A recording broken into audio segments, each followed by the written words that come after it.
Chantons nos cœurs, brûle cette espérance du retour de notre Sauveur. Différents faits divers nous interpellent et nous incitent à la réflexion. Ils annoncent un événement imminent et d'une grande importance. Mais comment l'analyser? En écoutant Jean-Claude qui, à la lumière de la Bible, t'accompagnera et te permettra d'être prête, d'être prêt pour le retour de Jésus. Note que les éditions spéciales sont disponibles sur YouTube. Quelle est la réponse 2? Le 2, c'est le chiffre. Je te salue fraternellement en Jésus-Christ, le Sauveur du monde. C'est Jean-Claude qui partage avec toi cette nouvelle série qui s'intitule « Découvrir la vérité ». Marco et Jean-Claude sommes très heureux de te retrouver encore, car c'est un bonheur de te dire ce que Jésus fait dans la vie de quelqu'un. Qu'est-ce que Jésus a fait dans ta vie? Peux-tu me dire? Oh, moi je peux te dire que sans Jésus, je ne peux vivre. Je n'ose même pas faire un seul pas, car c'est lui seul que je veux suivre, pour lui seul vivre ici-bas. C'est une chanson qui dit ces belles paroles. Et le refrain de cette chanson dit « Et mon cœur n'a rien à craindre, puisque tu me conduiras. Je te suivrai sans me plaindre, en m'appuyant sur ton bras. » Il y a beaucoup de personnes qui interprètent cette chanson. Mais dès qu'elles rencontrent un problème, oh là là, elles oublient la chanson. Elles oublient le contenu. Elles oublient l'Éternel, tout simplement. Aujourd'hui, nous verrons ces paroles pures.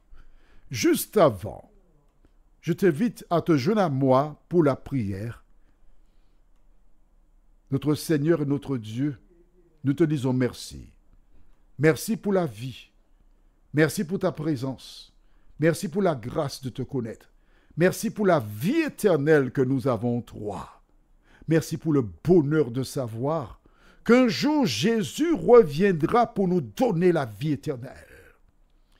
Alors que nous nous apprêtons à lire, que le Saint-Esprit continue de nous conduire dans toute la vérité.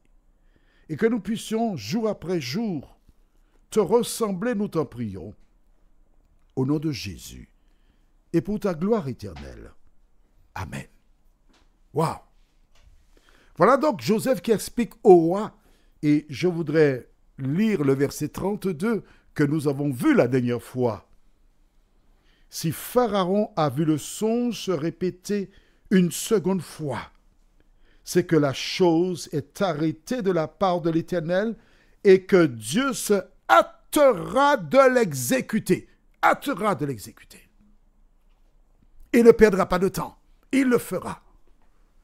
Que tu le veuilles ou pas, il fera cela. Quand Joseph a achevé sa plaidoirie, que s'est-il passé? Lisons les versets 33 à 37. Il dit, maintenant, note bien, il dit maintenant, pas plus tard, non? Pas demain, pas l'année prochaine, non? À partir du moment que tu sais ce que Dieu fera, que dois-tu faire? Il commence par dire, maintenant, que Pharaon choisisse un homme intelligent et sage, et qu'il le mette à la tête du pays d'Égypte, que Pharaon établisse des commissaires sur le pays pour lever 1/5 des récoltes de l'Égypte pendant les 7 années d'abondance, qu'il rassemble tous les produits de ces bonnes années qui vont venir, qu'il fasse sous l'autorité de Pharaon des amas de blé, des approvisionnements dans les villes et qu'il en ait la garde. Ces provisions seront en réserve pour le pays pour les 7 années de famine qui arriveront dans le pays d'Égypte, afin que le pays ne soit pas consumé par la famine. Verset 37. Ces paroles plurent à Pharaon et à tous ses serviteurs. Amen. Le petit esclave. Le petit esclave qui est parti à l'âge de 17 ans du domicile de son père, qui a passé des années dans la maison de Potiphar. Des années. Puis jeté en prison. Maintenant, il n'a plus 17 ans. Il a 30 ans. Et il se trouve devant le monarque, le grand Pharaon. Dieu lui a donné l'explication du songe. Mais Dieu lui a aussi donné l'intelligence et la sagesse. Rappelle-toi, quand il était chez Potiphar. Tu as oublié? Bon, ben on va retourner. On va retourner. D'accord. Alors, on va dans Genèse toujours, au chapitre 39. Et je lis les versets 1 jusqu'au verset 4.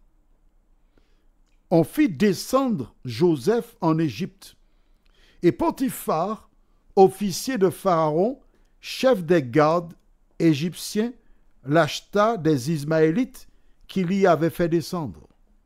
L'Éternel fut avec lui, et la prospérité l'accompagna. Il habitait dans la maison de son maître, l'Égyptien. Son maître vit que l'Éternel était avec lui, et que l'Éternel faisait prospérer entre ses mains tout ce qu'il entreprenait. Joseph trouva grâce aux yeux de son maître, qui l'employa à son service, l'établit sur sa maison et lui confia tout ce qu'il possédait. Donc, quand Joseph était chez Potiphar, il était en stage. Est-ce que tu es d'accord avec moi? Certains pourraient dire, ah non, on m'a vendu, je ne vais pas travailler pour que la maison de Potiphar progresse. Au contraire, je vais mettre du poison à gauche, à droite, je vais tuer tout ça, je vais me venger. Non! La Bible déclare que l'Éternel est avec Joseph. Parfois, Dieu permet que tu passes par des situations. C'est pour former ton caractère. Pour que tu sois en mesure de mener de meilleures actions pour sa gloire et son honneur. Donc, nous voyons que Joseph, chez Potiphar, il dirigeait tout à merveille. Il avait la responsabilité de la maison de Potiphar et Potiphar était conscient. Il reconnaissait que l'Éternel bénissait sa maison grâce à Joseph. Allons maintenant au chapitre 40. 40, tu as trouvé? Et nous lisons à partir du verset 1er. Après ces choses, il arriva que les chansons et le panetier du roi d'Égypte offensèrent. Non, on va faire mieux. On va lire à partir du chapitre 39, verset 20 suivant. Il prit Joseph et le mit dans la prison, donc Potiphar, dans la prison, dans le lieu où les prisonniers du roi étaient enfermés. Il fut là en prison. L'Éternel fut avec Joseph, et il étendit sur lui sa bonté. Il le mit en faveur aux yeux du chef de la prison, et le chef de la prison plaça sous sa surveillance tous les prisonniers qui étaient dans la prison, et rien ne s'y faisait que par lui. Le chef de la prison ne prenait aucune connaissance de ce que Joseph avait en main, parce que l'Éternel était avec lui, et l'Éternel donnait de la réussite à ce qu'il faisait. Alors, Joseph est passé d'abord en stage chez Potiphar, la maison de Potiphar. Et grâce au travail fourni, la maison de Potiphar prospérait. Bon, allez, il y avait peut-être 20 serviteurs chez Potiphar. Nous n'avons pas le chiffre, d'accord? Mais pas... Pour te faire plaisir, il y avait une trentaine. C'était une petite entreprise. Par contre, en prison, il y avait peut-être plus d'une centaine. Et il fallait gérer l'alimentation qui était distribuée aux prisonniers matin, midi, soir. Il fallait gérer ceux qui étaient malades pour les envoyer à l'infirmerie. Joseph, maintenant, était sorti d'une petite entreprise et il était à la tête d'une grosse entreprise, la prison. Toi qui passes par des moments difficiles, tu es en train de te plaindre du salaire que tu reçois. C'est pas grave. Vois les choses autrement. Imagine que c'est une grâce que tu as parce que à travers le travail, tu es en train d'apprendre, de découvrir. Donne le meilleur de toi-même pour retenir ce qu'il y a de positif. Car demain, cela te servira. Non seulement Joseph était fidèle dans ce qu'il faisait chez Potiphar, mais il était aussi fidèle dans la prison. Il entendait toute espèce de propos. Il voyait des personnes de toute espèce d'éducation. Mais il gérait convenablement cette affaire. Et que s'est-il passé? Un jour, il se trouve face à Pharaon.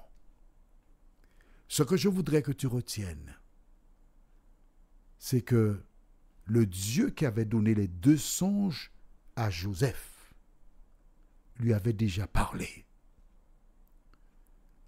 Ce même Dieu qui lui donna la capacité de comprendre et d'interpréter les songes avait tout préparé d'avance pour lui. Si Joseph avait flanché près de Madame Potiphar, il aurait perdu beaucoup. Si Joseph arrivait en prison, s'était mis en colère pour se venger, s'il s'était mis avec les brigands, aux personnes aux propos orduriers, il aurait raté une occasion. Mais Joseph savait qu'il était un ambassadeur de l'Éternel désormais. Joseph savait qu'il était protégé par Dieu même. Et il existe une chanson qui dit « Quel grand secours d'être toujours protégé par Dieu même. Ne craignons rien. Il fait tout bien. Il nous garde et nous aime. » Joseph resta fidèle à son Dieu. Et voici que ce Dieu lui donne la solution au problème de famine. Il sort avec élégance, facilité, la solution pour que l'Égypte ne meure pas de faim. Et tu as entendu, lorsqu'il a achevé sa plaidoirie, Pharaon et tous les conseillers ont levé la main.